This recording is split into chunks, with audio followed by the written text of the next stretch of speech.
From Washington, I'm Ed Kelly, editor of the Oklahoman. With me today, Chris Castile, Washington Bureau Chief for the Oklahoman. Chris, let's talk about Senator Jim Inhofe, Oklahoma's senior senator, who, as you know, is up for re-election this fall. We're about 3 months or so away from the filing period. Right now, the only opponent that he has is State Senator Andrew Rice, a Democrat from Oklahoma City. Do you envision anyone else getting in this race between now and the 1st of June when the filing period opens? I think if they're going to get in, Ed, they better get in, especially if they're not known well and they need to raise money. So far, the only other name I heard was a former state senator from southeastern Oklahoma. I've never heard him being out and raising money and everything. I think Senator Rice has about $500,000, which is a good start. Still, it's going to take probably millions to introduce himself to Oklahoma voters and take on Senator Inhofe's longtime incumbent. And Senator Rice has been traveling around the state introducing himself at Democratic county meetings and such. But still, you don't have a lot of time. And it's, you know, if you're going to run a statewide race, you need to be in it. So I think at this point it looks like it's going to be Senator Rice against Senator Inhofe. So Senator Rice versus Senator Inhofe, and that's probably all it's going to get in at this point. Let's talk briefly about Senator Inhofe's age. As you know, he's in his early 70s. If he runs again successfully, he would be pretty close to 80 by the time his next term is over. Do you foresee age being a factor in this race?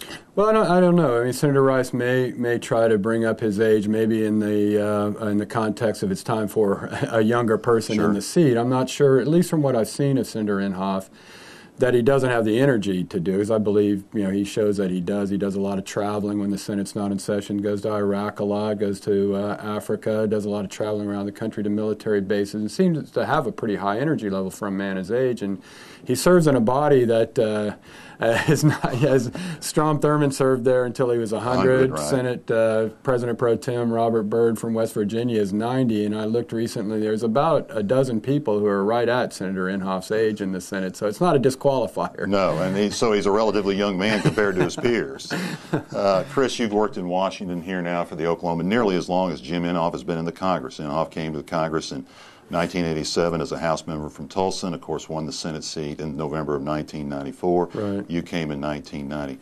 How do you think Jim Inhofe is generally perceived in Washington? Well, I think his perception probably, when he served in the House, I don't think there was any perception of him at all. He was a backbencher, he really didn't do much, he was in the minority. But I think in recent years the perception of Jim Inhofe is built mainly on his outspoken skepticism of man-made global warming. I mean, he is probably one of the most outspoken people in the country against it. And anytime anyone's looking for a critic for whatever global warming theories there are, Jim Inhofe's the man, whether it's on the Senate floor on talk radio or whatever.